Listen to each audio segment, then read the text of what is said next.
Yan ang mga idol na assemble ko na mga idol. Nalinisan ko na rin. Bali kakabit rin natin.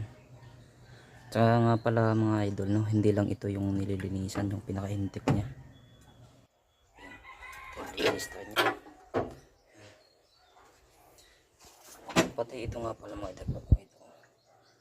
Yan. Yung mga butas na yan mga idol. May mga carbon yan. Kaya kailangan linisin din yan. Ito nakikita nyo. Ayan. Tsaka ito.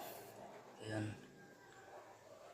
Ayan. Hanggang yung isa, dalawa, ito, apat, limang butas mga idol.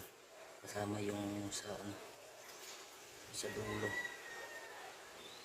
Ito nga pala mga idol, nung habang naglilinis ako nito mga butas, itong sa coolant ang supply nito eh. Kailangan nyo siyang takpan kasi malaglagan ng mga ano po yung langis dyan, yung carbon. Yan. Bali ito mga lods, kakabit na natin. Malinis na po ito.